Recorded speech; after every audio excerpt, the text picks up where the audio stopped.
अस्सलामु अलैकुम वरहमतुल्लाहि वबरकातुहू। बिस्मिल्लाहिर्रहमानिर्रहीम।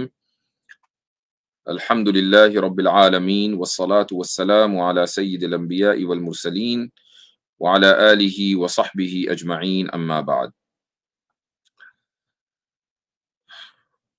संडे के बजाय सैटरडे में आज आपके सामने हाजिर हैं और ये तरतीब कुछ इसी तरह चलती रहेगी, कभी संडे और कभी सैटरडे, तो उसके लिए तैयार रहिएगा इंशाअल्लाह।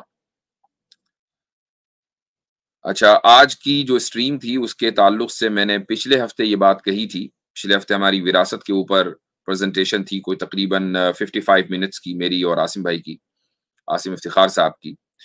तो उसमें मैंने एक बात ये कही थी कि हम अगले हफ्ते गुफ्तगू करेंगे गामदी साहब ने जो विरासत की तकसीम की है और उस एतराज़ का जवाब दिया है जो मशहूर है मुल्हिदों में। तो उसमें क्या प्रॉब्लम और क्या एरर है। तो मैं चाह रहा था कि इस हफ्ते उसको कवर करूं, लेकिन अपनी मसरूफियात की वजह से मैं उस ताल्लुक से कोई प्रेजेंटेशन नहीं बना पाया। तो मैं इंशाल्लाह उसको मुलतवी करता हूं अगले हफ्ते के लिए।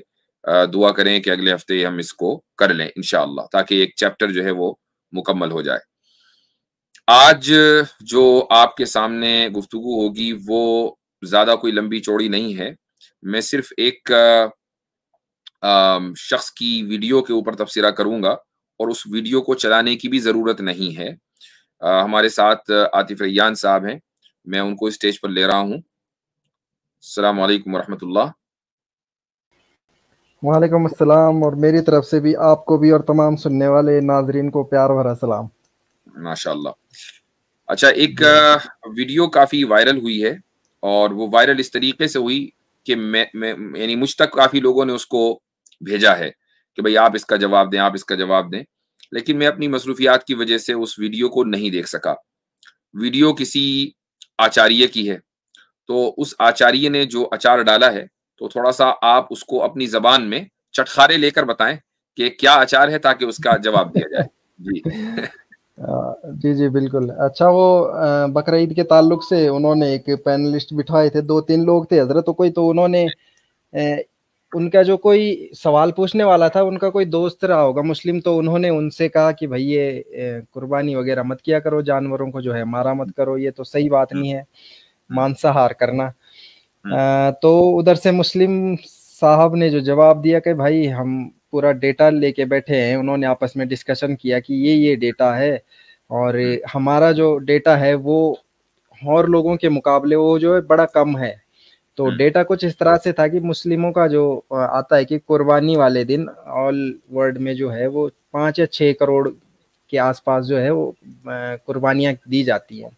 उसमें लैंड एनिमल्स ज़्यादा हैं, जो लैंड एनिमल्स की बात हो रही थी कि इतने कटे जाते हैं, कुर्बानी में तो यही कटे जाएँगे। और उसके बरक्स जब उन्होंने बताया कि पूरी दुनिया में जो लोग मांसाहार करने वाले हैं, तो वो अगर उसका सालाना लगाया जाए तो कोई 83,000 करोड़ या 83 करोड़ के आसपास शायद कुछ इतना बनता है, वो एग्जैक्ट मुझे नंबर नहीं, याद मेरा नहीं है। 83 करोड़ 83,000 करोड़ में बड़ा फर्क है, लेकिन चलें, हाँ, यानी उनका कहना ये है कि बहरहाल करोड़ों का कारोबार हो रहा है कुर्बानी वाले हाँ, दिन, 3 बिल्कुल, दिनों में। जी, फिर? बिल्कुल। और अगर मछलियों का देखा जाए तो 1 लाख करोड़ के आसपास जो है वो बनता है।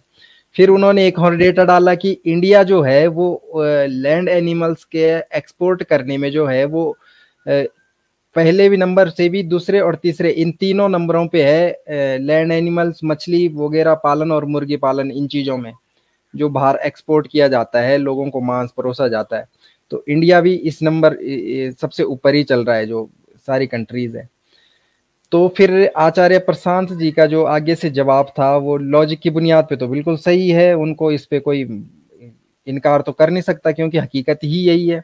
लेकिन उन्होंने जो एक आगे बात कही वो बड़ी अजीब सी बात थी कि ये दावा दम तो बहुत है, उनके अल्फाज है ये कि इस दावे में दम तो बहुत है क्योंकि लॉजिक से भरा पड़ा है, लेकिन ये खोखला भी है। खोखला होने की बुनियाद उन्होंने ये बताई कि हम एक गुनाह को जस्टिफाई करने के लिए दूसरे गुनाह का सहारा ले रहे हैं। तो ये उनके अल्फाज थे कि इसलिए कि मैं इस दावे को जो है वो बेदम समझता हूँ। तो ठीक है। ये उन्होंने एक वीडियो में तो अपनी यानी बात कही है। उनकी कुर्बानी के ऊपर आचार्य ने जो एतराज किया है वो ये किया कि भाई ये एक गुनाह है, तो अगर इस बिल्कुल गुनाह के जरिए करोड़ों का या हजारों करोड़ का भी कारोबार हो रहा है, तो इस कारोबार की वजह से वो हजारों करोड़ या हजारों करोड़ की तिजारत की वजह से वो गुनाह सवाब में नहीं बदल जाएगा, अच्छे काम में नहीं बदल जाएगा, वो गुनाह गुनाह ही रहेगा। राइट? जी बिल्कुल। और दूसरा ये भी है कि हम किसी जानवर को हम मतलब इतने उनके एक अल्फाज थे कि हम इतने वहशी हो गए हैं, अभी हम इतने वो हो गए हैं, सबसे ज्यादा खतरनाक जो प्रकृति जो हमें नेचर जो है सबसे भारी हम पड़ रहे हैं उनको, क्योंकि जी जी हम धीरे धीरे करके सब जानवरों को खत्म कर रहे हैं अपनी जिंदगी जीने के लिए, पर दो आदमियों पे एक जानवर कुर्बान हो रहा है। ठीक है। इस तो अब तरह के यहाँ पर अल्फाज। देखें, जो सबसे पहली बुनियाद है वो ये कि ये साबित करना पड़ेगा कि जो जानवरों को ज़िबह करना खाने के लिए, एक तो ये कि आपको बहुत मजा आ रहा है किसी जानवर को मारते हुए, तो यकीनन इसको तो आप किसी भी तरीके से दुरुस्त नहीं ठहरा सकते। जैसे अभी वो वाकया हुआ पाकिस्तान में कि एक जमींदार ने वो एक ऊंट उसके शायद खेतों में आ गया था, तो उसने ऊंट का उसका पैर काट दिया। तो ये इससे नहीं, यकीनन ये एक जालिमाना जाबिराना अमल है, इसको किसी भी तरीके से जस्टिफाई नहीं किया जा सकता। कुरान और हदीस में बेशुमार बहुत सारी हदीसें ऐसी हैं जिसमें रसूल अकरम सल्लल्लाहु अलैहि वसल्लम ने जानवरों के साथ उसने सलूक करने, जानवरों पर रहम खाने की तरगीब दी है। ये एक अलग मौजू है। लेकिन ये कि क्या किसी जानवर को खाने के लिए यानी कंजम्पशन के लिए अगर उसको ज़िबह किया जा रहा है, तो क्या ये गुनाह का काम है? इसको साबित करना लॉजिकल बुनियादों पर ज़रूरी है। अगर आप ये कहते हैं कि जी लॉजिकल बुनियादों पर इसलिए ज़रूरी है, ये गुनाह इसलिए है चूंकि आप एक जीव हत्या कर रहे हैं, एक जानवर को कि जिसमें लाइफ है, आप उसको ख़त्म कर रहे हैं। तो भाई लाइफ तो फिर मैं कई मर्तबा इस बात को कह चुका हूं कि शुऊर एक हद तक, चाहे वो उस लेवल का शुऊर ना हो, लेकिन प्लांट्स में भी है, वेजिटेशंस में भी है, तो फिर आप वेजिटेशन के बारे में, प्लांट्स के बारे में क्या कहेंगे? लाइफ तो उसमें भी है। एवोल्यूशनरी बायोलॉजी में तो प्लांट्स सारे के सारे सब में लाइफ है और सब सिंगल सेल से आगे बढ़े हैं। तो अब सिर्फ ये कहना कि नहीं, इनमें चूंकि नर्वस सिस्टम नहीं है इसलिए उनको तकलीफ का एहसास नहीं होता, तो ये चीज भी साइंटिफिकली अब आजकल जो साइंटिफिक की रिसर्चेस आ रही हैं, डिस्कवरीज आ रही हैं, उनसे कॉन्ट्रडिक्ट करती है।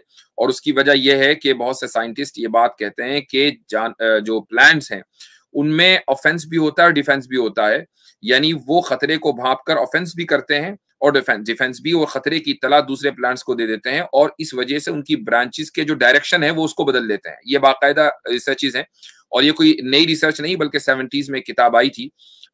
एक वीडियो मैंने बाकायदा इसके ऊपर बनाई हुई है, वो वीडियो मेरे चैनल के ऊपर मौजूद है, शॉर्ट वीडियो है, उसमें किताब का हवाला है, हर चीज है, उसको आप देख सकते हैं। पॉइंट ये है कि ये देखना, ये कहना कि जानवर को ज़िबह करना जुल्म है, गुनाह है, आप पहले इसको साबित करें कि गुनाह है।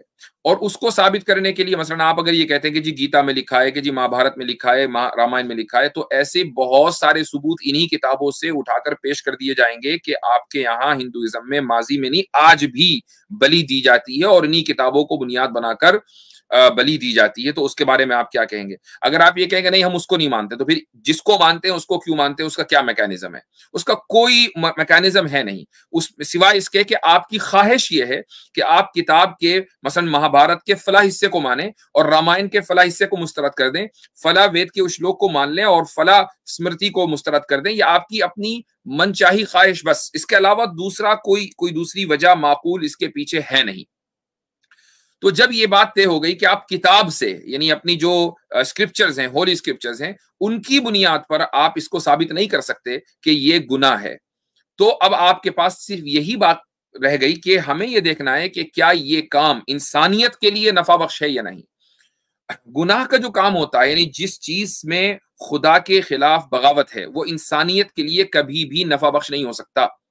मिसाल के तौर पर, चाहे वो किसी मजहब में ही क्यों ना लिखा हो, मिसाल के तौर पर अगर हिंदुइज्म में यह है कि भाई धर्म की रक्षा के लिए हम लड़ेंगे, मरेंगे, जान भी दे देंगे, और चाहे हमें करोड़ों लोगों की, अरबों लोगों की जान लेनी पड़े, लेकिन धर्म की रक्षा करेंगे। चलिए, हमने थोड़ी देर के लिए हमने इस उसूल को मान लिया, लेकिन क्या इसमें तमाम इंसानियत का नफा है? नहीं।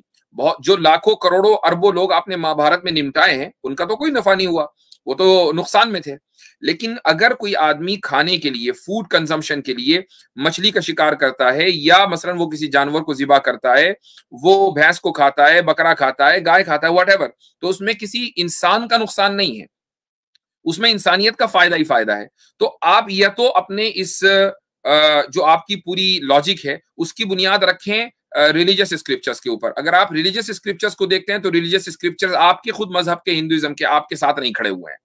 और ये फिर बुनियाद रखें नफा नुकसान के ऊपर। अगर आप नफा और नुकसान को देखेंगे तब भी आपकी जो ये लॉजिक है वो गलत है, चूंकि कुर्बानी के जरिए जितना फायदा इंसानियत को होता है, और यहाँ सिर्फ ऐसा नहीं कि मुसलमानों को होता है, बल्कि अगर किसी मुल्क में मुसलमानों के साथ साथ दूसरे मजाहिब के लोग रहते हैं, मसलन हिंदू रहते हैं, हम अमेरिका में रहते हैं तो अमेरिका में हमारे साथ ईसाई हैं, या वो लोग भी हैं कि जो किसी मजहब को नहीं मानते, उनके बड़े बड़े फार्मिंग लैंड्स हैं और वहां पर उनके चौपाए चरते हैं, वो जानवरों को बेचते हैं, तो इन सब का फायदा उसमें होता है। अगर 3 दिन का एक सेलिब्रेशन, एक फेस्टिवल हो रहा है, एक पूरी कम्युनिटी दुनिया की कि जिसकी तादाद 1 अरब से ज्यादा है, वो उस फेस्टिवल को मना रही है।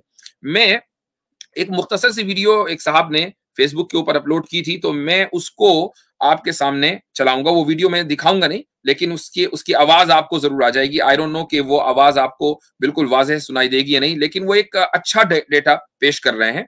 और ये सिर्फ इंडियन मुस्लिम्स के ताल्लुक से ये डेटा है, पाकिस्तानी मुस्लिम्स के ताल्लुक से डेटा अभी एक साहब ने डाला है, वो भी बहुत स्टनिंग है। और इंडिया के जो मुसलमानों के मुकाबले में पाकिस्तानी मुसलमानों ने कुर्बानी के मौके पर ज्यादा खर्च किया है।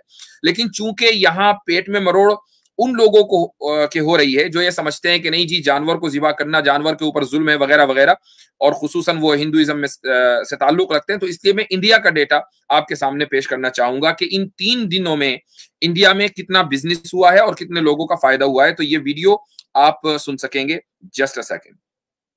इंडिया में 20 करोड़ से ज्यादा मुसलमान बकरीद मनाए। चलिए मान लेते सिर्फ 10% मुसलमान ही कुर्बानी करेंगे, जिसमें वो कम से कम 10,000 रुपए का एक बकरा लेते हैं, तो 20 करोड़ का 10% होता है 2 करोड़, और हर बकरे का कम से कम प्राइस 10,000 रुपए होता है। दैट मींस अच्छा, इन्होंने कहा कि भाई 20 करोड़ मुसलमान है, उसमें से 10% मान लो, एक रफ एस्टिमेट है कि वो कुर्बानी करेंगे, तो 20 यानी तकरीबन 2 करोड़ कुर्बानी करेंगे। ये एक रफ एस्टिमेट है, इसके पीछे कोई एक्सपर्ट डेट एनालिसिस नहीं है। मैं कहता हूं कि 2 करोड़ नहीं, आप 1 करोड़ मानो। अच्छा, उसके बाद एक बकरे की कुर्बानी की उन्होंने लिखा कि उन्होंने कहा कि एक बकरे की जो एवरेज एस्टिमेट, एवरेज कीमत रही है वो 10,000 रुपए है। शायद ये कुछ ज्यादा कम कर दिया उन्होंने, क्यों आतिफ साहब?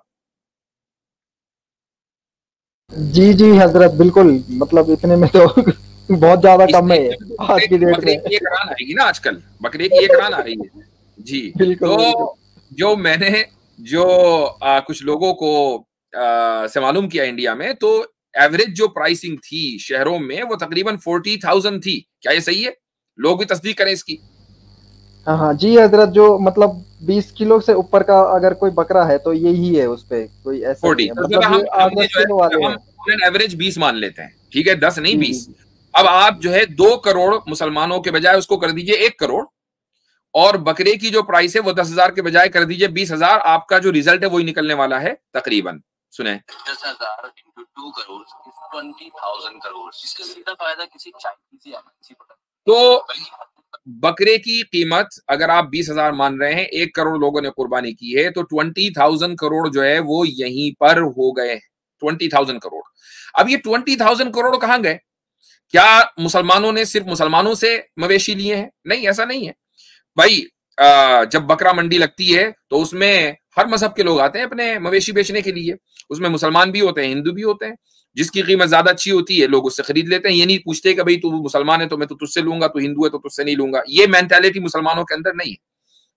तो 20,000 करोड़ का जो तिजारत है वो यहीं पर हो गई है। 20,000 करोड़ कोई ये छोटा नंबर नहीं है। उसके बाद आगे कहते हैं,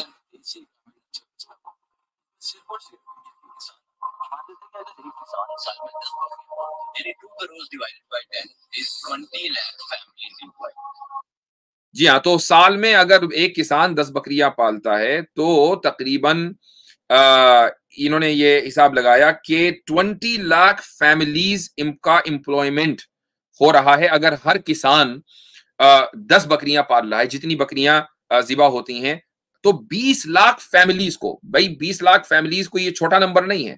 20,000 करोड़ का नफा का बिजनेस। अच्छा, अभी जो आगे इन्होंने बात की है कि हर बकरी का गोश्त तक कम से कम 20 लोगों में बांटा जाता है। ये डेटा सही नहीं है। ये एक एस्टिमेट है, रफ एस्टिमेट है। कहीं ऐसा भी होता है कि एक बकरे का गोश्त 20 लोगों में तकसीम हो गया, और कहीं ऐसा भी होता है कि 2-4 लोगों में तकसीम हुआ, 5 लोगों में तकसीम हुआ। तो ये एक कहना कि नहीं हर बकरे का फिर 20 जगह तकसीम होगा, ये दुरुस्त नहीं है। तो हम इसको रफली इसको कम करेंगे, 20 को हम 5 पर लेकर आएंगे कि आमतौर से 5 लोगों में एक बकरे का गोश्त तकसीम होगा। तो जो आखिर जो नंबर है उसमें से आपको कमी करनी होगी।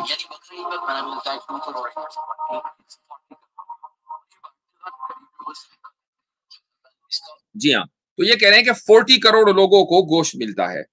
2 करोड़ लोग अगर हर बकरे में से 20 लोगों को देंगे तो 40 करोड़ लोगों को मिलेगा। लेकिन मैं इससे इत्तेफाक नहीं करता हूं कि 40 करोड़ लोगों को कुर्बानी का गोश्त मिलता है। ये मैं समझता हूं कि एक बहुत ही ज्यादा रफ एस्टिमेट है। इसको आप कम करेंगे, और वो कम इस तरीके से कि 4 या 5 लोगों में तकसीम होता है, बजाय इसके कि 20 लोगों में आप एक लेकिन उसके बावजूद भी अगर 4 या 5 लोगों में तकसीम हो रहा है तो यानी ये समझ लें कि इसका अंदाजा अगर आप लगाएं कि 20 कितने 1 करोड़ लोग कुर्बानी कर रहे हैं और 5 जगह, तो यानी 5 करोड़ लोगों को गोश्त मिल रहा है। ये 5 करोड़ लोग वो हैं कि जिन्होंने कुर्बानी नहीं की है। तो भाई 3 दिन में 5 करोड़ लोगों को खाना खिलाना ये कोई मामूली बात नहीं है। तो अब आप देखें कि इससे इंसानियत का फायदा है। तो जिस चीज में इंसानियत का फायदा हो और उसमें यह नहीं देखा जा रहा कि वो मुसलमान है कि हिंदू है, हो सकता है कि हिंदू चूंकि गोश्त नहीं खाते तो वो गोश्त जो है मुसलमान सिर्फ मुसलमान को देते हो, ठीक है, लेकिन जानवर तो हिंदुओं से भी खरीदा जाता है। सारे मुसलमान तो जानवर बेचने वाले नहीं है। तो 20,000 करोड़ का जो नफा है वो हिंदुओं में भी तकसीम हुआ, मुसलमानों में भी तकसीम हुआ, और इसी तरीके से वो दूसरे मजाहिब के लोगों में भी तकसीम हुआ। गोश्त सिर्फ मुसलमान गरीबों में तकसीम हुआ, विच इज ओके। तो 5 करोड़ फैमिलीज खाना खा रही हैं, 20,000 करोड़ का की तिजारत हो रही है, और सिर्फ 3 दिन के लिए हो रही है। तो इंसानियत का नफा हुआ। अब जब ये इंसानियत का नफा है तो अब नफे और नुकसान की बुनियाद पर देखा जाएगा कि क्या चीज मॉरल है और क्या चीज मॉरल नहीं है। और जब हम ये कह रहे हैं कि मजहबी किताबों को आप इस्तेमाल कर नहीं सकते, चूंकि आप खुद मजहबी किताबों पर अमल नहीं करते हैं, खुद आप मजहबी किताबों को मुस्तरद कर देते हैं, अपनी अकल से आप ये तय करते हैं कि मैं इसको सही मानूंगा उसको गलत मानूंगा, तो आप मजहबी जो लिटरेचर है उसको बीच में न लाएं, वरना फिर जब हम आपके मजहब की लिटरेचर को खोलना शुरू करेंगे तो आपके लिए डिफेंड करना मुश्किल हो जाएगा। लिहाजा ये साबित हुआ कि जो अमल पूरी इंसानियत के लिए बगैर किसी मजहब और मिल्लत की तकसीम के नफा बख्श हो उसको मॉरल कहना चाहिए। तो कुर्बानी के लिए जो जानवर खरीदे जाते हैं, जानवरों को ज़िबा किया जाता है, वो पूरी इंसानियत के लिए नफा बख्श है, इसलिए ये एक मॉरल एक्ट है। और ये सिर्फ एक मुल्क का डेटा है। अगर आप मुल्कों चले जाएंगे तो जितनी बड़ी तादाद मुसलमानों की होगी वहां उतना ही ज्यादा यानी तिजारत हो रही है, उतना ही ज्यादा कारोबार हो रहा है। यही सूरत हाल पाकिस्तान की है और दूसरे मुल्कों की है। अच्छा, ये वो डेटा है कि अगर आप मगरिबी मुल्कों में जाएं, मगरिबी मुल्कों में मसलन यहाँ पर अमेरिका में हर जगह स्लॉटर हाउस नहीं है। आप घर में सामने, जाहिर सी बात है कि हर जगह लॉ एंड ऑर्डर मेंटेन किया जाता है, तो आप अपने घर में ज़िबा नहीं कर सकते, तो आपको फार्म हाउस जाना पड़ेगा, स्लॉटर हाउस जाना पड़ेगा। इतने ज्यादा है नहीं। तो मुसलमान क्या करते हैं, एक बड़ी तादाद में मुसलमान ये करते हैं कि जो चैरिटी ऑर्गेनाइजेशंस होती हैं वो ये जिम्मेदारी लेती हैं कि भाई यमन में, भाई अफगानिस्तान में, या कहीं इराक वगैरह में जहां भी जरूरत है वहां पर हम आपके बिहाफ पर ये जानवर ज़िबा करेंगे। तो उनके पास जो ऑर्डर जाता है वो 10,000, 20,000, 50,000 एनिमल्स का एक ऑर्गेनाइजेशन के पास ऑर्डर जाता है। और इस तरह की बहुत सारी ऑर्गेनाइजेशंस हैं। तो जो लोग अमेरिका, यूरोप में बैठे हुए हैं वो ठीक है कि वो खुद अपने तौर से कुर्बानी नहीं कर रहे हैं, लेकिन वो 20-20 हजार एक ऑर्गेनाइजेशन 20-20 हजार जानवरों की कुर्बानी उन जगहों पर कर रही है कि जहां पर या तो जानवर की किल्लत है या गोश्त की किल्लत है, लोगों में भूखमरी है। तो ये पूरा एक सिस्टम है वर्ल्ड वाइड कि जिसको आप महज अपनी इस खोखले आर्ग्यूमेंट की बुनियाद पर मुस्तरद नहीं कर सकते कि जी जानवरों को खाना तो गुनाह का काम है, इससे तो पाप मिलेगा। तो ये मुख्तसर सी गुफ्तगू आज करनी थी शुरू में उस वीडियो के जवाब में, और डिस्क्लेमर के तौर पर मैंने पहले भी कहा और दोबारा कह रहा हूं कि वो वीडियो मैंने नहीं देखी है। आतिफ साहब ने जो मुझे बताया उसकी बुनियाद पर ये मेरा तबसरा है। अगर इसके अलावा कोई और बात होगी तो फिर इंशाल्लाह अगली किसी वीडियो में उसको क्लियर कर दिया जाएगा। अच्छा हजरत, तो मैं नंबर जो है वो क्लियर कर दूं। किसी ने कमेंट में बताया, फिर मैंने इतनी देर में जाके रीचेक भी किया तो 8300 करोड़ है। जो कटते हैं साल के, 83,000 करोड़ है, 83,000 करोड़ है, 38K किसी ने लिखा है कमेंट में। ठीक है, खैर कोई बात नहीं, चलिए सही है, बेहतर है। ओके, तो इंशाल्लाह लिंक पब्लिक करते हैं और देख लें कि अगर हमारे यानी कोई आना चाह रहा है तो अभी आ जाए, ताकि बाद में कोई मसला ना हो। आप पूछ लीजिए ग्रुप में लिंक पब्लिक करने से पहले जी। और शुरू के 1.5 घंटे नॉन मुस्लिम ही भाई ज्वाइन कीजिएगा, मुस्लिम भाई 1.5 घंटे के बाद। बिल्कुल बिल्कुल, शुरू का जो 1.5 घंटा है वो नॉन मुस्लिम्स के लिए है और उसके बाद फिर हम मुसलमानों के लिए प्लेटफॉर्म ओपन करेंगे इंशाअल्लाह। हमारे साथ इस वक्त माशाअल्लाह क्या कहने, आज तो कैमरे के साथ हैं। क्या भाई, क्या मकसद क्या है? अस्सलाम वालेकुम, मेरी आवाज आ रही है? बिल्कुल आ रही है। बसालत आदम साहब, क्या हाल चाल है? अल्हम्दुलिल्लाह। सबसे पहले बिलेटेड ईद मुबारक। और क्या मतलब कैमरे पे आने का मकसद से क्या मुराद है आपका यार? बड़ी ईद है और गोश्त की कुछ रौनक तो शो होनी चाहिए ना। हाँ, ये बात सही है, लेकिन गोश्त की रौनक शो हो नहीं रही है, थोड़ा सा वजन बढ़ाएं। जी जी जी, चले माशाल्लाह। अच्छा जी, तो शुरू करते हैं। लिंक मैं पब्लिक करने जा रहा हूं। अगेन मेरी रिक्वेस्ट है कि नॉन मुस्लिम्स को पहले मौका दीजिए और उसके बाद फिर हम मुसलमान भाइयों से बात करेंगे। ये रहा।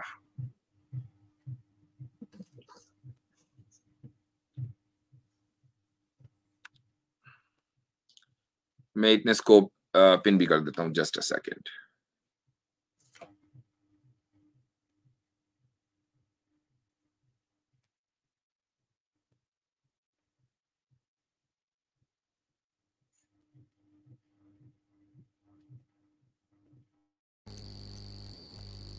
मुस्लिम भाई थोड़ा रुक जाएं प्यारे भाई।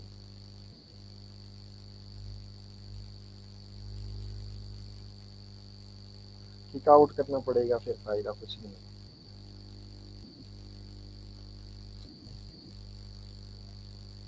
हजरत आपकी आवाज नहीं आ रही, शायद मुझे ही नहीं आ रही। जो मुसलमान है आप उनको फिलहाल जरा सा रोक दें। और भाई मैं सबसे कह रहा हूँ नाम बदल कर ना आए, वरना जब आप यहाँ तक पहुंचेंगे तो फिर मुझे आपको रिमूव करना पड़ेगा। क्या फायदा इतनी मेहनत की। अच्छा, सबसे पहले है हमारे साथ जेनेसिस। गुड इवनिंग मुफ्ती साहब। जी हाँ, गुड आफ्टरनून। हमारे यहाँ तो हाँ जी बिल्कुल आफ्टरनून हो गया। नहीं, हमारे यहाँ इवनिंग हो गया। अच्छा जी हाँ, जी मेरा क्वेश्चन पे जाने से पहले से एक रिक्वेस्ट थी मेरी मुफ्ती साहब से। मेरे 3 वीडियो अपलोड किए हैं, तो क्या आप उसको रिमूव या चेंज कर सकते हो? नहीं सर, ये नहीं होगा। मैंने आपने इससे पहले भी मुझसे बात की थी। जब यहाँ आप आएंगे, लाइव भी आएंगे, तो वो पब्लिक रिकॉर्ड का हिस्सा हो गया। ये गुफ्तगू पब्लिक रिकॉर्ड का हिस्सा है। वरना अगर आप डर है तो फिर आप लाइव ही आना छोड़ देना। किस चीज का डर है? लाइव क्या है, आप स्कॉलर हो मुफ्ती साहब, अब लाइव क्यों नहीं करने वाले तो बहुत है, वो स्कॉलर्स नहीं है। I understand. मैं कह रहा हूँ डर किस चीज का है? अगर वो वीडियो आपके चैनल पर है, हमारे चैनल पर है, तो उसमें प्रॉब्लम क्या है? कोई देख लेगा तो रिलेटिव, और कैसा ये आईडी में पब्लिकली यूज करता हूँ। इन्हीं इस वक्त जो आप मुझसे बात कर रहे हैं, अब ये हिस्सा तो मैं काटूंगा नहीं ना, वो तो पूरा रहेगा। वो तब भी लाइव नहीं, एक्स्ट्रा एक ऐसा वीडियो बना के डालना, मतलब आपकी मर्जी। देखो आपका चैनल है, अपनी मर्जी का इजहार कर चुका हूं कि जो भी गुफ्तगू यहाँ पर हो रही है वो पब्लिक रिकॉर्ड है। और जब पब्लिक रिकॉर्ड है तो हम उसको चाहे अलग से काट कर डालें अपने लोगों के की मालूमात बढ़ाने के लिए, कुछ भी करें, वो हमारी मर्जी है। तो आप प्लीज ये बार बार दरखास्त ना करें। ठीक है, आपकी मर्जी। मेरा मतलब था कि अगर आप डाल भी रहे हो तो अच्छा, मतलब मेरा बस नाम ब्लर कर दीजिए। आपका नाम बाय बर्थ जेनेसिस है? नहीं। फिर क्या है? हमें तो पता नहीं आपका नाम क्या है। जिस नाम से आप यहाँ आ रहे हैं वही नाम डाल देते हैं। नहीं, जेनेसिस हाँ, मतलब मैं आईडी यूज करता हूँ डे टू डे लाइफ में, तो बाकियों को पता है। हाँ, तो यहाँ पर अगर ऐसा है तो आप अपना नाम बदल दिया करें, और कर दें। ठीक है, आपकी मर्जी है। आप, मेरा मतलब था कि अगर रिमूव नहीं कर सकते तो मतलब आप थोड़ा एडिट कर दीजिए, बस जो नाम है ब्लर कर दीजिए। और साउंड तो चेंज कर सकते हैं। सालत साहब जो है वो ड्रॉप हो गए हैं, उनको लीजिए। जी मुफ्ती साहब, मेरा क्वेश्चन मैंने आपसे पहले पूछा था और मेरे को आपका क्लियर व्यू नहीं मिला था। मैंने ये क्वेश्चन पूछा था आपसे, क्या फोर्स अलाउड है क्या? Can husband force himself on a wife for intimacy? तो आपने फिर एक एग्जांपल भी दिया था मेरे को कि वाइफ खाना खा रही है और हस्बैंड बीच से कंसेंट बोलता है कि मेरी नहीं है, तो वाइफ को अचानक रो देता है। तो ठीक है, तो आपका मतलब क्या ये आ रहा है कि अलाउड है फोर्स? नहीं, आप अभी तक के उसी जगह टिके हुए हैं। फोर्स के अलाउ होने न होने का इसके ऊपर दारोमदार है कि आप फोर्स किसको कह रहे हैं। ओके। हमें तो पहले ये यानी हमें डबल स्टैंडर्ड नहीं चलना है। जो मान लीजिए हस्बैंड अगर जबरदस्ती अपनी वाइफ के साथ इंटीमेसी करता है और आप उसको मैरिटल रेप कहते हैं, आपने उसको मैरिटल रेप बोल दिया, और उसके अलावा जितनी कुछ फोर्स उनकी जिंदगी में है उसको आप जस्टिफाई कर रहे हैं, तो ये डबल स्टैंडर्ड है। हमारी जो पोजीशन है वो ये कि आप कंसिस्टेंसी के साथ एक पोजीशन पर रहें। या तो आप ये कहें कि किसी भी किस्म की फोर्स अलाउड नहीं है, और या ये कहें कि हर किस्म की फोर्स जो है वो दुरुस्त है। ये नहीं आप कह सकते कि ये वाली अलाउड है वो वाली अलाउड नहीं है। उसकी बुनियाद क्या है, ये मेरा क्वेश्चन है। ओके, तो आपका मतलब क्या आ रहा है, मतलब है या नहीं? मैंने बता दिया कि वाइफ को शौहर की इस ख्वाहिश का एहतराम करना चाहिए। ये रिलीजियस एतबार से है, और इसी को हदीस में एक रसूल अकरम सल्लल्लाहु अलैहि वसल्लम ने फरमाया कि अगर एक बीवी अपने शौहर की इस ख्वाहिश को पूरी नहीं करती है और मसलन वो एंजल कर्स है सर, हाँ, तो वो दूसरी जगह जो है वो चली जाती है दूसरे कमरे में, तो फरिश्ते उसके ऊपर कर्ज करते हैं। तो इसमें इसका ताल्लुक लीगल से नहीं है, इसका ताल्लुक मोरालिटी से है। हमारा जो मसला है वो ये है वेस्ट के साथ, कि वेस्ट ने इसको एक लीगल मसला बना दिया है। बेडरूम में जो हो रहा है उसका ताल्लुक, ये बहुत ही पर्सनल चीज है कि क्या चीज मॉरल है, क्या चीज मॉरल नहीं है, क्या उसकी मॉरल रिस्पॉन्सिबिलिटी है और क्या चीज नहीं है। वेस्ट क्या कहता है कि नहीं, हम आपके बेडरूम में घुसेंगे और ये देखेंगे कि रेप हुआ या नहीं हुआ। अगर जबरदस्ती साबित हो गई और उसकी बुनियाद सिर्फ बीवी का बयान होगा, अगर उसने ये कह दिया कि मेरे साथ जबरदस्ती हुई है, तो हम शौहर के ऊपर जुर्माना लगा देंगे, या उसको कुछ मुल्कों में कानून ये है कि उसको जेल में डाल दिया जाएगा। इस्लामी गवर्नमेंट में भी ऐसा नहीं है। इस्लामी गवर्नमेंट आपके बेडरूम में नहीं घुसेगी, सिर्फ इस्लामी गवर्नमेंट ये बताएगी कि ये एक्ट मॉरल है या नहीं। लेकिन वेस्टर्न गवर्नमेंट एक तरफ आपको लिबर्टी देती है, फ्रीडम देती है, आपको ये कहती है कि आपकी पर्सनल ऑटोनॉमी है, लेकिन फिर आपके बेडरूम में भी घुस जाती है। ये है इनकंसिस्टेंसी। तो फिर आप तो क्या मतलब एक्सप्लिसिट कहिए ना, मतलब आप क्या कहना चाह रहे हो? इससे ज्यादा एक्सप्लिसिट और क्या कहूं मैं? तो मतलब अलाउड है, आप मतलब ये कह रहे हो कि फोर्स अलाउड है? मैंने यानी अच्छा, आप बताएं क्या क्या कहना चाहिए मुझे? नहीं, मैं वही पूछ रहा हूँ आपको, आपका मतलब ये आ रहा है क्या? मैं बता रहा हूँ मतलब नहीं, आप बताएं कि मुझे क्या कहना चाहिए। You have to put the words in my mouth. Ji, go ahead. I'm giving you this authority. जी, मैं बस ये बोल रहा था कि आप अलाउ कर रहे हैं या नहीं कर रहे फोर्स को? मैंने पहले बता दिया कि आप अपना स्टैंड क्लियर करें। हमारा स्टैंड क्लियर है कि वाइफ के लिए हमारा फोर्स नहीं करना है, फोर्स नहीं है। सुन लीजिए, वाइफ के लिए शौहर की बात न मानना एक इमोरल एक्ट है। That's it. ओके, तो उसको उस पर्टिकुलर इंटीमेसी के लिए फोर्स करना, ये लीगैलिटी का इश्यू नहीं है। आप ये नहीं आप मुझसे, जब मैं इसको खुद ही कह रहा हूं कि ये लीगल इलीगल मैटर है ही नहीं, तो आप मुझसे क्यों मालूम कर रहे हैं कि ये बताइए कि लीगल है कि नहीं? भाई मैं तो पहले ही कह रहा हूं कि ये लीगल, ये कोर्ट का मसला ही नहीं है कि मैं इसको अलाउड या इस तरह के अल्फाज इस्तेमाल करूं। मैं ये मोरालिटी का मसला है, तो मैं मॉरल और इमोरल इस्तेमाल करूंगा। Okay, is how Islam work on that? इस्लाम क्या कहता है? इस्लाम जो मैं कह रहा हूं वही इस्लाम कहता है। मैं इस्लामी की बात कर रहा हूं, मैं घर से नहीं बना कर ठीक है, मैं मानता हूँ, ठीक है, आप मैरिटल रेप पे नहीं मानते, ठीक है, ऑलराइट। नहीं है मैरिटल, कई मर्तबा मैरिटल, हाँ ठीक है, आप नहीं मानते, ठीक है, वो आपकी मर्जी। हमारा ये कहना है कि फोर्स नहीं होना चाहिए।